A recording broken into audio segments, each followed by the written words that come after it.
Lois Kelly, and welcome to the Agile Uprising podcast.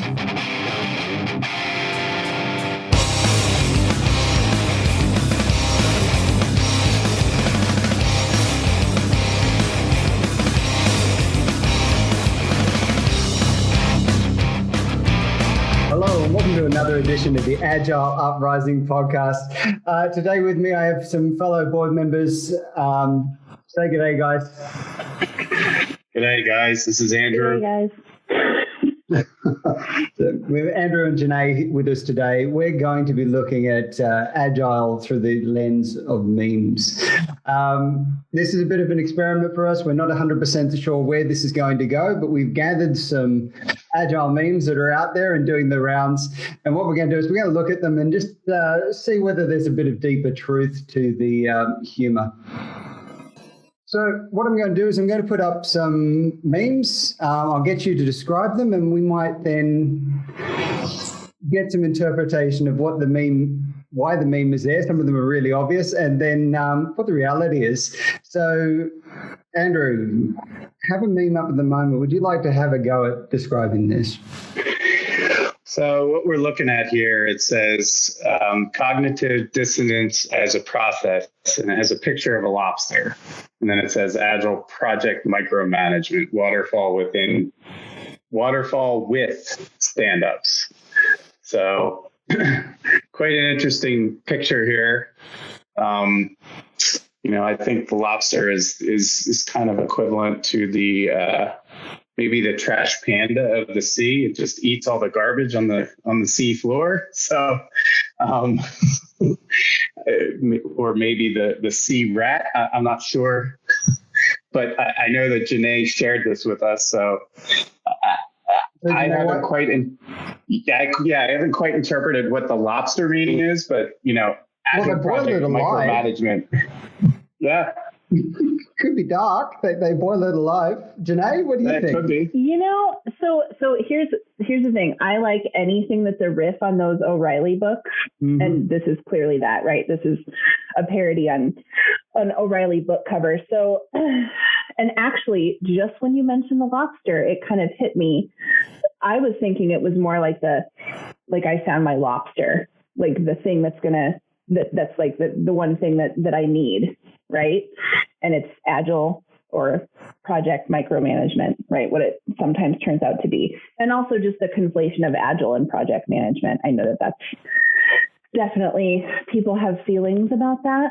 And then, the whole waterfall with stand-ups. Yay, we did it. And cognitive dissonance as process is amazing. I mean, there's layers here. I feel like we could spend the whole entire episode talking about this, but have you encountered the Agile is just a little eddy at the bottom of the waterfall? Yes. Yeah. I've seen that one. Yeah. Yeah. So I don't know. I mean, the thing that actually drew me to it at first was that cognitive dissonance as process, right? Like when you have something that rubs up against something that you believe or feel, and you work really hard to just make those things align. I feel like probably we've all come across a situation like that in transformations and just in life and in working as Agilists. So I don't know. What do you guys think? Yeah, Janae, you went definitely highbrow on this one. My memes are much more lowbrow. I threw in some lowbrow ones, though. Don't get me wrong. But when I saw this one, I was like, this is good. Yeah, it's definitely. Yeah. Now that you've explained it, I have a little more appreciation than when I originally just kind of was like, oh, it made me chuckle. But I interpreted the lobster in a different way, so I like it. I like yours too. I mean, I think that we could go various directions. I can go for another one. So back when lobsters were first being discovered, they were considered the poor man's food. They were literally picked out from the water and used. So they were used by the lowest of the low, and then refrigeration came in, and suddenly everybody wants to eat lobster. So maybe it's also a commentary on the fact that, Agile was a response to things not working right, and suddenly it's every man's rich food. Ah, interesting. That's good too. Nice one, good. Brad. I'm stretching a little bit. Hey, it kind of works. Hey, it does. It does. That's a good one. We'll have to find out. We'll have to find the person who put this together and see if we can track them down. And for listeners with us, we'll put these up in the show notes as well because they're good enough to share, definitely. Yeah. Let's go something. Maybe let's steer away from that. Oh yeah. Yeah. I was gonna suggest that one as well. That's a good one. So Janae, tell us what we're looking at. Okay, so this is basically just a screenshot from Pulp Fiction with Samuel L. Jackson holding his gun up, and he says, "Stay agile one more time." And I feel like we are all hearing it in his voice.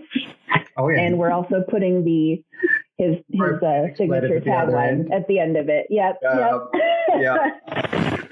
Yeah, I don't know. I feel this, and I haven't even been in Agile as long as you guys have, but I do feel like there's some fatigue just around the word in general, and some of the practices and the things that we discuss, and I've definitely already experienced some of that myself.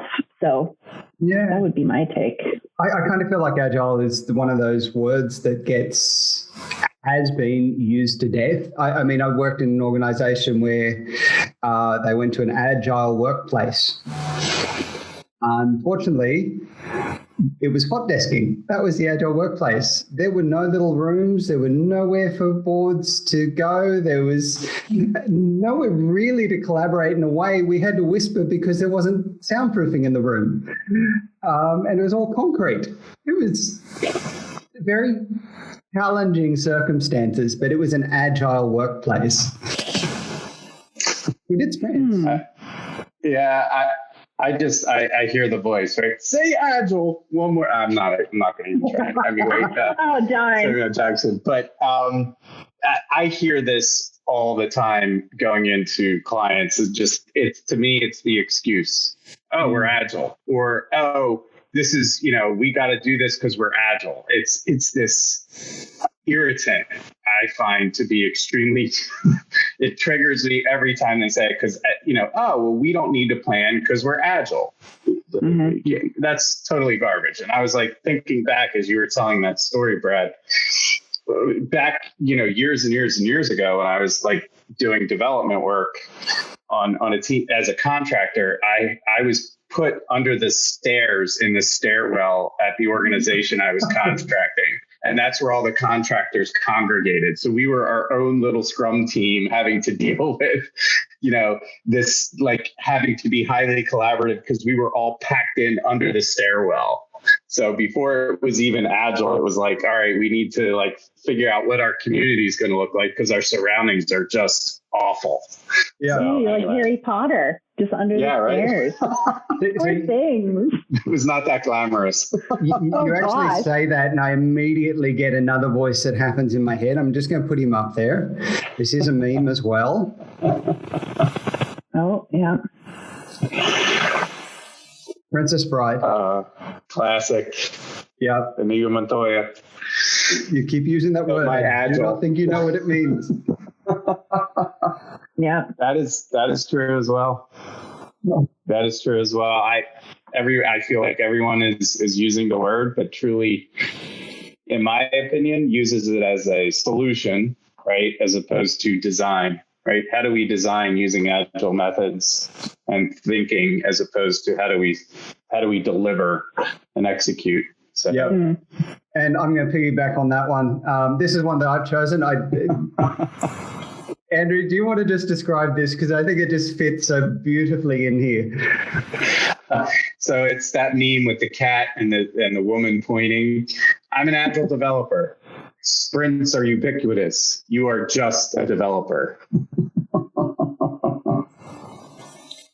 So I don't know how much more you can riff off of this one. It's pretty self-explanatory, but I'll open it up to the rest of the panel and see how you guys iterate through it. I don't know. It just seems to be following a theme here that's it's just brilliant. Okay. Going on with the memes, this is another one. Janae, how about you have a go at this one here? Okay. Yeah, this one is, okay. So this is a SpongeBob one with multiple panels. And in the top left, you've got Patrick as the executive, and he says, let's move everything into Jira. And then SpongeBob is the Agile coach. And in all of the following frames, basically, he's showing Jira tickets, the smelly piles of Jira tickets literally everywhere, hiding in nooks and crannies, piling up all over the place. And then the final one is just like a mountain of Jira tickets.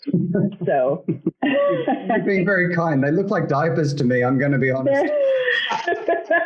Yeah, I don't know. I was never a SpongeBob person. I feel like I kind of missed the window with SpongeBob, but I'm not sure what they are.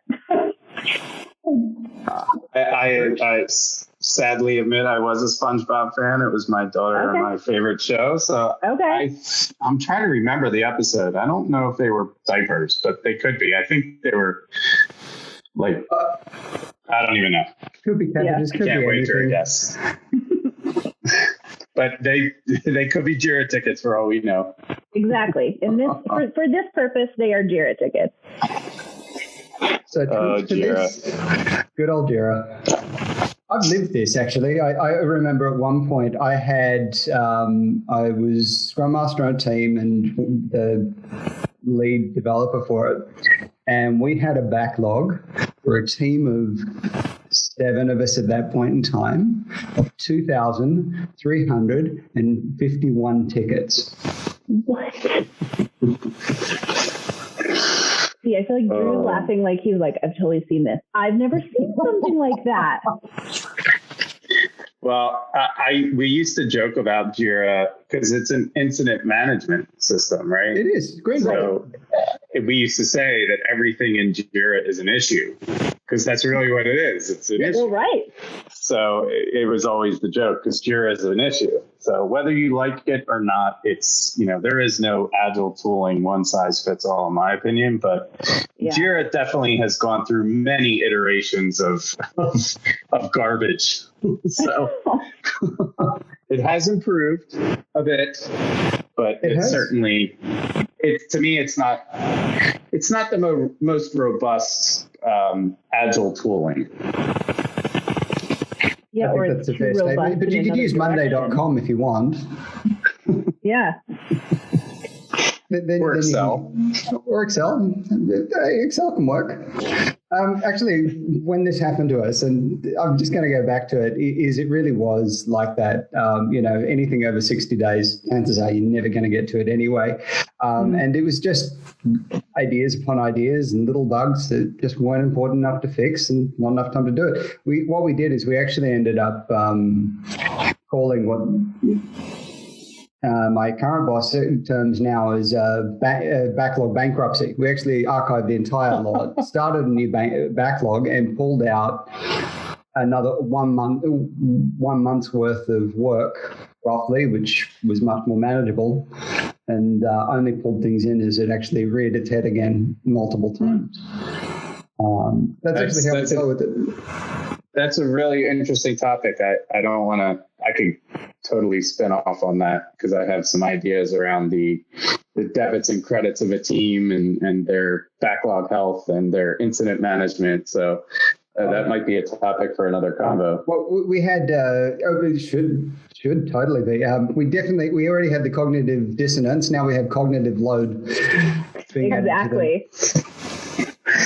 And in this case, given that they're diapers, they're literally loads. They go high, I go low. It's fine. That's fine. It's fine. Oh, that's good. That is good. Oh, man. Yeah. Oh, yeah. Let's go to Star Trek memes. Go ahead, Janae. You can kick this one off. Okay, so this is Captain Jean-Luc Picard, with like the kind of exasperated look with his hand reached out, and at the top it says psychological safety, and at the bottom it says, how do we even build that? So yeah, good question, buddy. Yeah. Good question. Followed up by Oh, and then followed by the same character, and he says, "I've got your psychological safety," and he's flipping the bird. Oh, geez. Okay, well, let's go in. I think this is interesting. Okay. Yes, yes. I'll just jump in because I'm the interrupting Cal. No, yeah, psychological. I love it. Right, I love the premise. I love the idea. Do companies actually invest the effort that it takes to create safe spaces for their people? I haven't seen a ton of investment, or when friction arises or production slows down, that's to me one of the first things that goes out the window. So I think these memes kind of capture that type of feeling, or the emphasis around, if you're not willing to stand behind keeping your people feeling like they're safe, and these are safe places for them to work and develop pride and have all the good things that come out of an autonomous team. Psychological safety is an easy thing to say, but a hard thing to commit to. Yeah, I think the other thing that these capture is that psychological safety. This is getting really, actually, psychological safety comes down from the top. So if you've got a leader that isn't self-aware enough, or doesn't have the emotional intelligence to actually be able to monitor themselves, regulate their emotions, not just fly off the handle when they're getting a bunch of pressure on them, psychological safety just goes, yeah, I got your psychological safety. Big middle finger. It's in the SpongeBob diaper. Yes, it's in that pile. Yeah. That was a good one. Yeah, that one's good. Well, and I feel like too, I just want to say one more thing. I think that like in any organization where you have a group of leaders, there might be some that are really good at advocating for that and supporting it and doing so in a pretty holistic manner. But it really just takes one bad apple to screw that up, because it's hard to trust that that's there or that it will stay there, So yeah. It's definitely an uphill battle, but I agree with you. Yeah, it's amazing when the unicorn turns into the rhinoceros, right? So right. Hey, we want to promote this psychological safety. That's the unicorn. Oh, everyone's this, and then all of a sudden they're the rhino ripping through the team, just bashing and battering everybody. So you're like, well, okay, cool. You're like, well, we sent out a team health survey, so get in line. Oh, well, we have to back straight onto this one then. Oh man, I love this one. Take it. I want to give that kid a hug. Okay, so this is from, what movie is this from, you guys? That Peter Pan movie that Johnny Depp was in. I can't remember. Finding Neverland. Finding Neverland. Yep. Okay, so the top frame, we have the little boy with tears in his eyes, and he's the employees. And then the frame below it is Johnny Depp looking at him very knowingly as the Agile coach. The bottom frame is Johnny Depp giving him a hug. And the subtext of this is he's sad because management wants us to follow this framework, even though it is not solving our problem. And the Agile coach just kind of pulls him in for a hug. So I don't know if that means the Agile coach is like, yeah, there's nothing I can do about that, or if he's like, I'm here to help you with that. I would love your take on that. It could go either way. It really could. It really depends on the Agile coach. And the organization as well. And it depends on whether the Agile coach has been beaten to submission by the context. Sure. Yeah. Yeah, or it could be, dogmatic versus pragmatic, right? So, I'm going to force you to work in this framework, even though I'm not willing to meet you where you are, to accommodate kind of the growth pattern, or the, hey, I want to meet you where you are. We're going to work through this together kind of coaching approach. So. Yeah, I mean, and I think I've noticed some sort of like in the game of telephone, where you can truly have a leader who's like, hey, this is kind of what we're recommending. This is what we think might work, but we trust you to kind of bubble up if you think something different might be better. And people either get complacent or they assume that that's disingenuous. And so they just kind of throw their hands up and it goes back to kind of status quo, like business as usual, even though I think if they pushed a little bit harder or if there was maybe better, healthier communication around it, it really could work, you know? And there's a massive status quo bias with that as well. I mean, just taking that straight there is Daniel Kahneman stuff is without pushing towards something. We just drop back into the status quo so easily. Exactly. That's I've tried nothing and I'm all out of ideas and tears are running down the face like Ned Flanders. Oh, yeah. Well. Oh, yeah. I think we all get kind of slammed with either the squishiness of being a coach or not telling teams what they need to do prescriptively, not providing playbooks. Really, there's plenty of coaches that do. I'm not particularly aligned to that type of coaching, but it's always interesting, to say the least, as far as what happens when a coach shows up and what the experience is. Maybe that's another topic for another show too. Like, hey, what's your first day on the job like as a coach? And this could actually be pattern of engagement as well. If you're putting in a framework that's very foreign to whoever's there, sometimes you actually need to do for a little while before you see the benefit. So it'd be funny. Right at the start of this engagement, you could get that reaction so very easily. Yeah, it'd be funny to go in and coach waterfall, but call it Agile and see if anyone picks up on it, right? Because I guarantee, in my experience, most organizations don't know how to do waterfall in a good way. So that would be a funny experiment. I like getting fired, so I might have to try that one.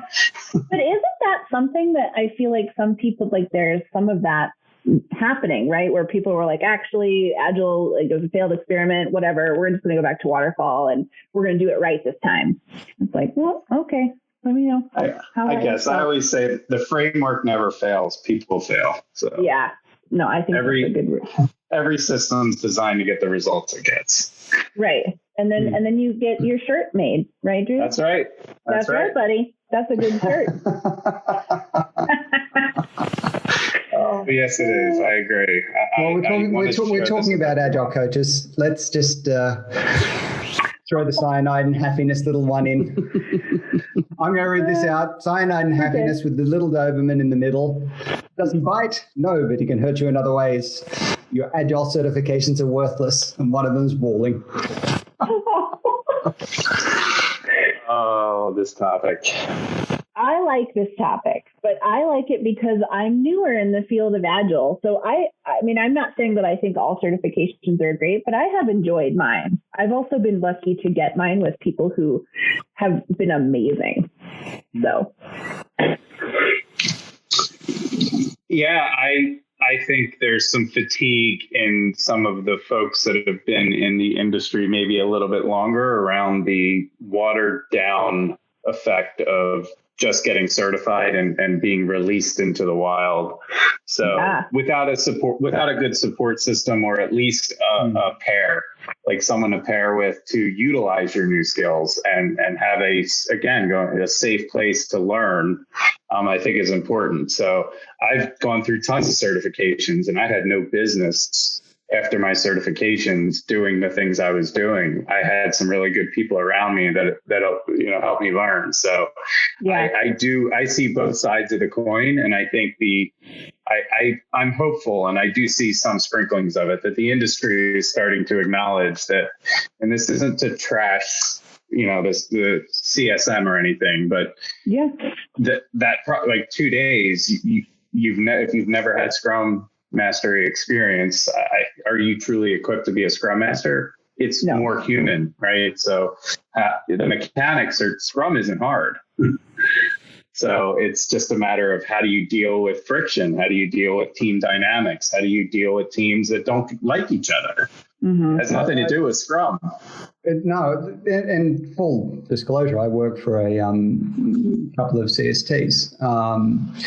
But their take on the Scrum training has never been, I give you a piece of paper and suddenly you're magically able to do Scrum. The way that they've always approached it, and I've really appreciated the honesty, is that, look, you do a certification and we're going to give you a good basis to start doing other things and start your journey. This doesn't immediately make you magically Scrum masters, but it'll give you the tools that you need to begin the journey into being a Scrum Master. I think that's probably a more healthy approach than just saying, do this 2-day course, you're suddenly a Scrum Master and you can do anything.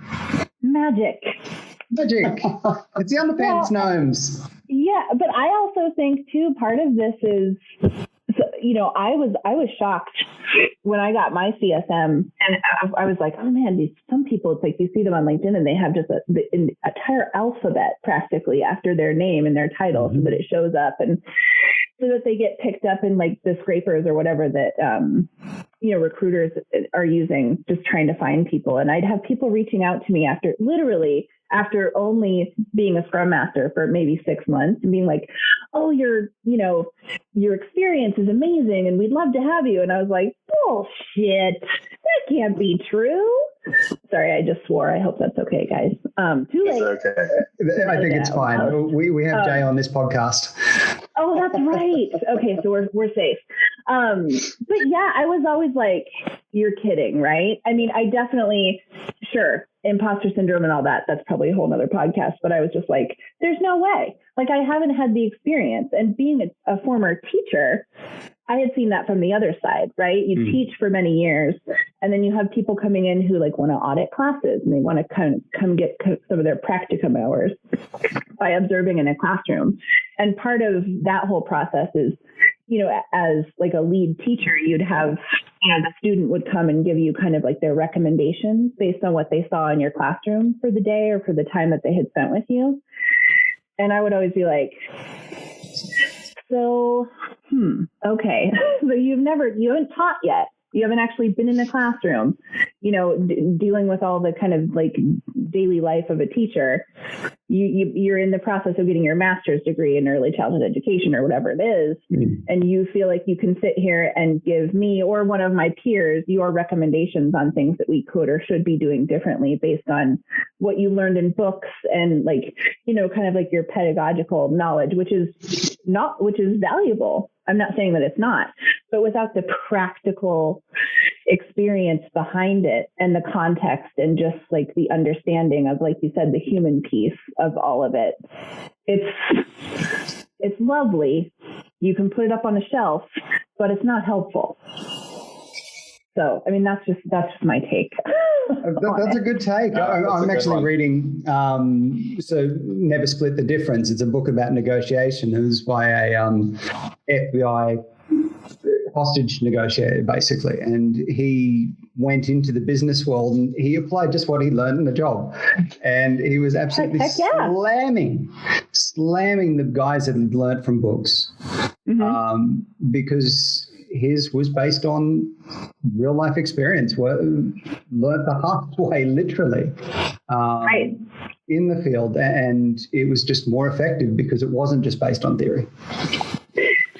Yeah, I mean, I think that goes for anything, right? Parenting, cooking, like whatever, like fill in the blank, right? But that's how I feel about, and then one of the other memes that we had was like, Scrum purists just being like, that's not how it, and you're like, really, give me a break. Have you done this at all? Yeah, and I think that's interesting as we move to the next, to close this out. I think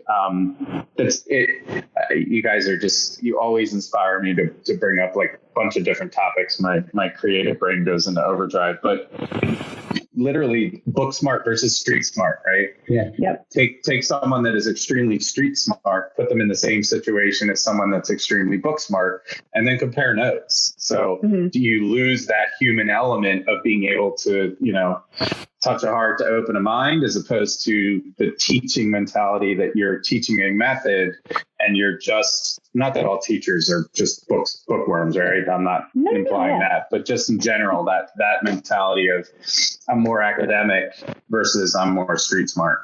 So it's an interesting concept. Yeah, it is. I'm going to jump us in a very different direction right now. Okay. As a developer, this one actually springs to mind. I've got a couple of these.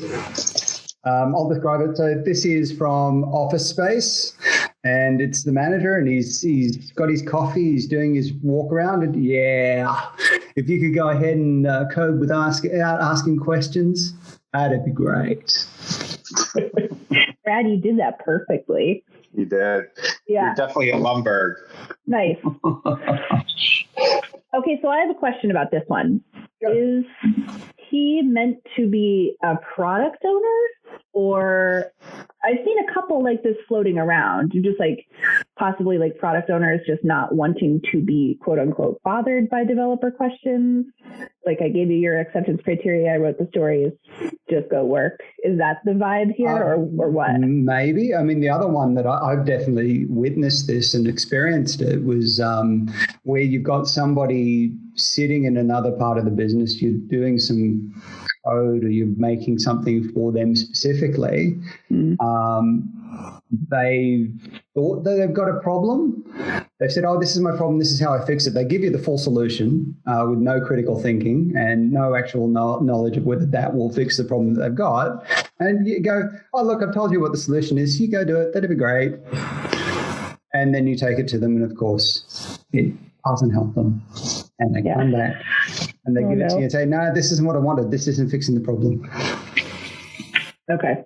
Just put down code. You're fine. I've told you how to fix it. It's fine. That's kind of my experience, but yeah, could be the product owner. What do you reckon? I think it could be anybody. You can insert anybody into that. It could be another developer. It could be a product owner. It could be a Scrum Master. Okay.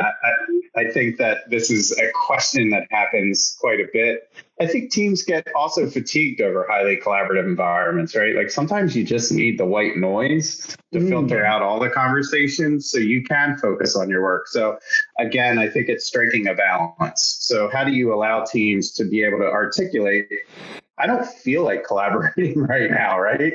I know that's what we're told we need to do, but I really just need to sit down and write code. And I don't need all this extra interaction. So I think it's a good meme because I think it could go so many different directions, but it can come from anyone. I think it's just ambiguous for a reason. Okay. Yeah, I actually came across another meme, which I don't have here, but it was talking about Scrum, and it was basically saying, you like Scrum, there's so many meetings. Yes, if you use it wrong. Yes, I'll have a 2-hour stand-up every day. That's just awesome.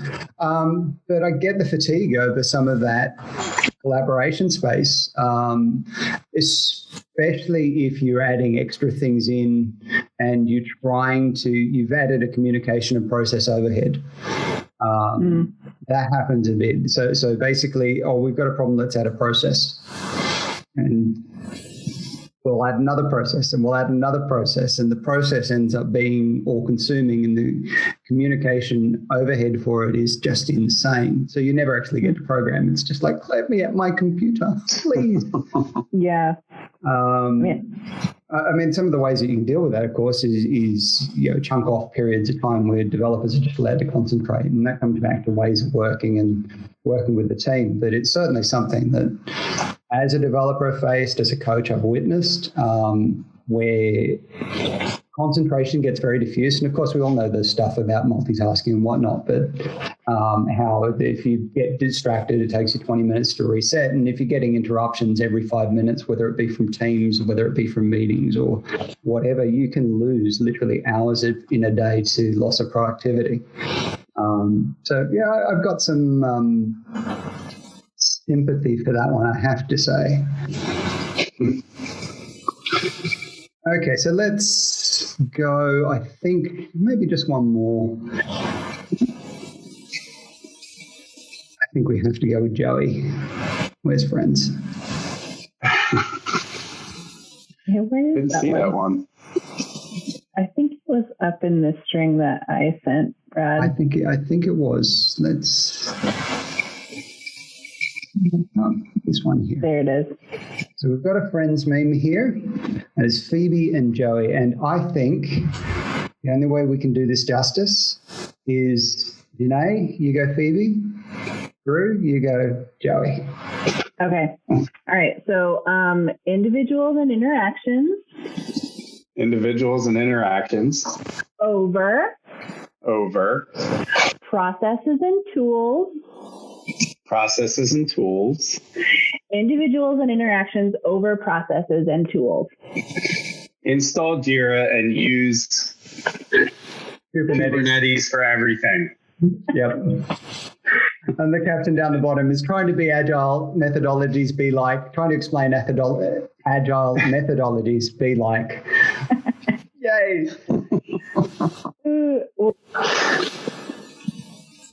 Sorry, I just muted myself. Sorry. The Jira comment is obviously back to kind of what the SpongeBob meme was getting at too, right? Yeah. We're just going to install Jira and then we'll be agile. I actually think this is deeper than that. I do. I find this really funny, but I use something called the spine method. It's just a really good way of visualizing where you are in a conversation and where you should put relative weight of things. So it's basically, it builds up in a pyramid, Maslow's hierarchy of needs type pyramid shape. Tools and processes are down the bottom. Then above that is practices. Above that is principles. Above that is values. And finally, business need at the top. And basically, if you get too much weight in any part of the pyramid, what actually happens is your spine gets all out of whack and you have scoliosis and you have bad problems. And anytime that you need to, it works on multiple levels. But anytime you get stuck at a particular level, the idea is to go up the pyramid until you find agreement, and then work your way back down. This is something that I admit I've seen a bit, is where you get really stuck in the processes and tools rather than actually understanding why you're doing something. You're just doing something, not understanding the principles. I absolutely love this. Yeah, I like this too, and I agree. I think it goes a little bit of it's the interpretation of what people hear. So we promote the manifesto and the principles, and it's sometimes to me it's a bit of a blind spot because it has deep meaning for me. But it doesn't really resonate with people that are still learning because they haven't experienced truly what it means. So it's just words, right? So they're interpreting it as something different, as a plug-in, as a bolt-on, whatever it might be, as opposed to a mindset change, a cultural shift, a way to accommodate change. I mean, I could go on and on and on, the fixed versus growth mindset. So very interesting that it's, as we're talking through this, as silly as it is, right? The whole meme conversation, I think what I'm learning from the two of you is just, even as three people that live, eat, and breathe in this space on a daily basis, we're still interpreting things differently, right? Just based on our experience. So I love the fact that we have the opportunity to do that, right? So how this resonates with somebody else, and it's reflective for me, is when I go in and promote the manifesto, I'm going to be a little more inquisitive and curious as far as how that resonates with people. And I'm going to position that in a few different questions as opposed to just brute force. Hey, how do you feel about these statements? Right? Oh, well, that'll never work. You just deepened that for me as well. That's awesome. Because I'm thinking like words. One of the things I encounter is where you're dealing with the conversation between, say, somebody in IT and somebody in the business. They can use the exact same word. And we're not even talking agile. We're just talking a word. Net sales might be a good example. It means a figure in this department over here. For the developers sitting at the back end trying to do something, it means a table.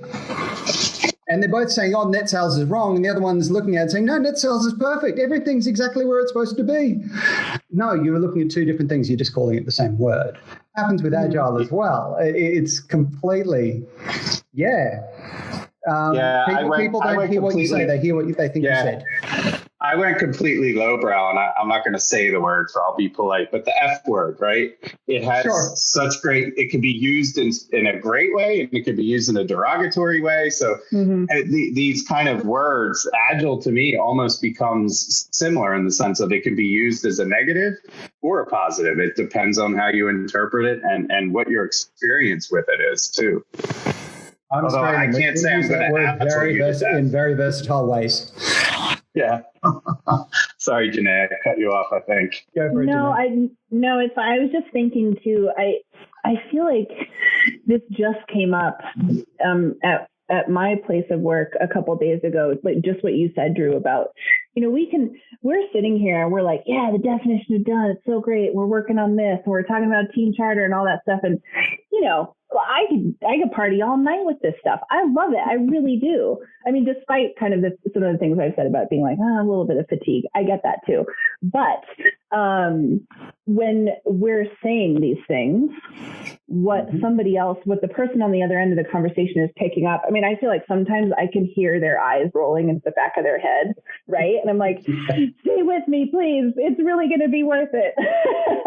Let me show you how, right? But I think it reminds me of like that ladder of inference, right? Like you get that snapshot of the data or whatever I'm saying to you, but depend how we both move up that ladder of like what we take away from what's been said to us or what we've seen or what we've witnessed could be worlds apart.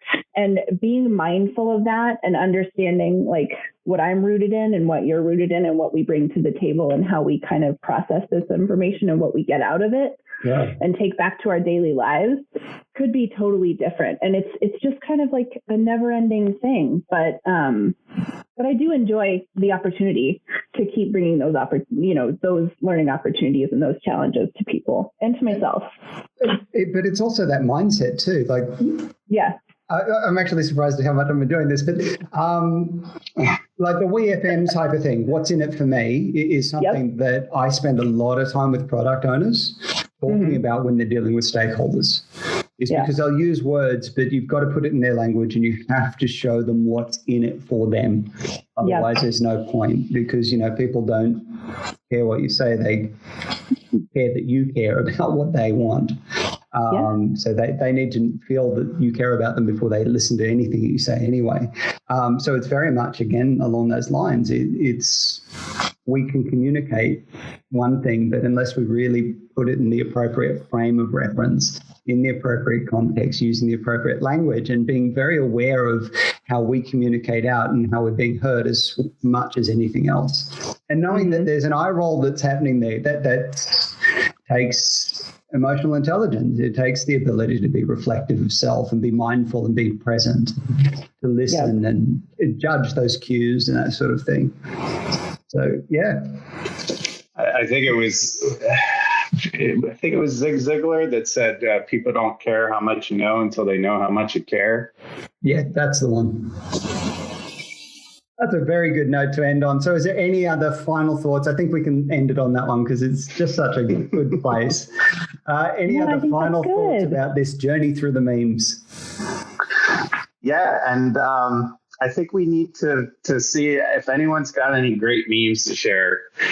This was like Brad kicked us off, very much an experiment, and we're just trying to figure out other ways to keep content flowing and keep the community inspired. So this is our way of sparking some engagement around, the internet culture of memes, which everyone loves memes, right? Absolutely. I don't think I've ever met anybody that doesn't like memes, but maybe you're out there. Come hang out with us and let us know why you hate memes. So. We're here for that too. Now, of course, I have to ask the question, how can they join us? Oh, that was a really leading question right there. You can find us on our webpage. You can come join and participate in the community on our Discord channel, so agileuprising.com. You can find the link to join our Discord there. So how to send Twitter? Twitter, LinkedIn. Most of the, I think in the show notes, we have all the information and links too of how to participate. So, Yeah, we've got great feedback on the Discord channel, so don't be shy. We got lots of people that are participating in some great conversations, and it's not just memes, right? Lots of learning, lots of collaboration, and lots of great ideas. Yeah. Memes and. Yes, there you go. Yeah. Yes and memes and. Yeah. I like that. That's my next T-shirt. Yeah, there you go. Okay, well, on behalf of all of us, we'd like to thank you, our listeners, for listening. Do join us on the Discord. There is some awesome conversation there. If you want to support the show financially, you can join us on Patreon. Until next time, that's Brad, Drew, Renee, signing out.